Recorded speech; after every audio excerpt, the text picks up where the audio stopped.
Ya, hari ini aksi Indonesia Gelap gitu ya, setelah rangkaian 1 minggu. Aksi ini menuntut sebenarnya adalah soal bagaimana pemerintah baru, terutama dalam 100 hari kerja, itu mengeluarkan sejumlah kebijakan yang tidak berpihak sama masyarakat gitu ya. Pertama mulai dari kebijakan soal efisiensi anggaran yang ternyata disalahgunakan gitu ya, berpotensi disalahgunakan dan kemudian dapat digunakan dalam skema Danantara, skema investasi gitu ya, yang pada akhirnya beresiko tinggi dan pada akhirnya mungkin tidak akan berpihak pada masyarakat. Nah, yang kedua juga ada sejumlah tuntutan misalnya terkait dengan menarik soal kebijakan militerisasi. Karena dari 100 hari kerja Prabowo Gibran sudah ada seenggaknya 5 personel militer aktif itu yang menjabat sebagai pejabat publik gitu ya. Sebut saja misalnya di Sekretaris Kabinet, Inspektorat Jenderal di Kementerian Perhubungan, Inspektorat Jenderal di Kementerian Pertanian, Badan Penyelenggaraan Haji Nasional, dan yang paling baru sebagai Direktur Perumbulok. Kalau dari sisi anti korupsi begitu ya, kita bisa melihat rezimnya Prabowo Gibran ini dimulai dari bagaimana normalisasi terhadap KKN, korupsi, kolusi, dan nepotisme.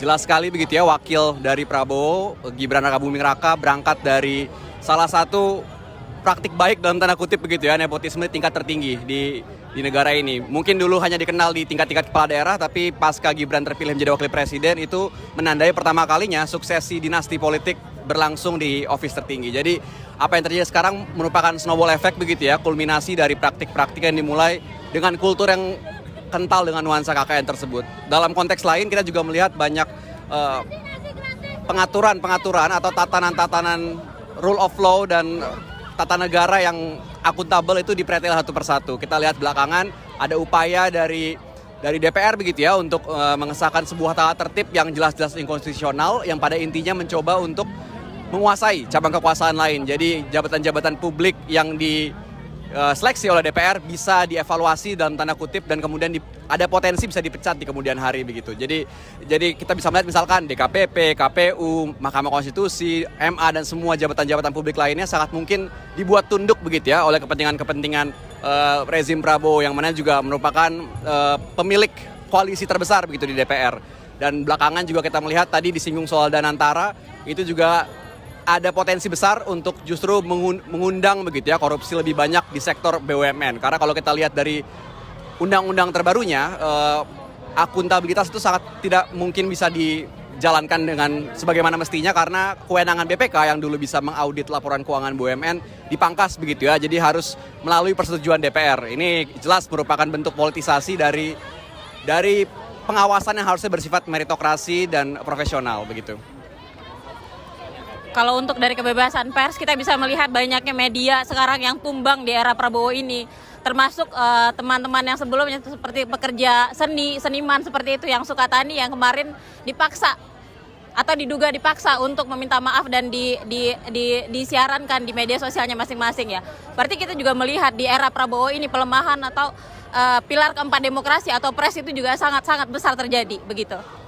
Yang menjadi harapan dari masa aksi adalah soal perbaikan tata kelola negara. Tadi disebutkan sejumlah permasalahan-permasalahan gitu ya, mulai dari permasalahan anti korupsi, hak asasi manusia, belum lagi soal lingkungan karena proyek strategis nasional juga masih dijalankan oleh pemerintahan baru. Jadi kita berharap dengan adanya tuntutan oleh masa aksi yang tergabung dalam aksi Indonesia Gelap itu bisa memperbaiki tata kelola pemerintahan yang ada hari ini. Ya, kalau mau disimpulkan juga rasanya kita bisa bilang bahwa tuntutan masyarakat yang beragam ini pada intinya berujung pada keinginan untuk mengembalikan kehendak rakyat. Ya, masyarakat sedang lalu lalang. Ini mengembalikan kehendak rakyat dalam proses-proses legislasi begitu ya. Tren 10 tahun belakang sudah jelas baik kebijakan maupun pembentukan undang-undang sangat jauh dari partisipasi dan kehendak publik. Jadi kalau misalkan mau disimpulkan, aksi belakangan ini udah hampir mau seminggu ini menginginkan itu dikembalikan begitu ya. Masyarakat sebagai pemegang daulat tertinggi harapannya bisa dikembalikan setidak-tidaknya partisipasi publiknya begitu ya untuk bisa didengarkan dalam pengambilan keputusan. Tidak seperti sekarang ini yang dibuat secara serampangan dan terkesan banyak cek ombaknya begitu ya. Jadi kalau misalnya diprotes baru mungkin dibatalkan dengan cara-cara yang selayaknya heroik padahal tidak seperti itu. Tapi yang kami inginkan supaya dari awal masyarakat dilibatkan dan ditanyakan begitu apa kebutuhannya.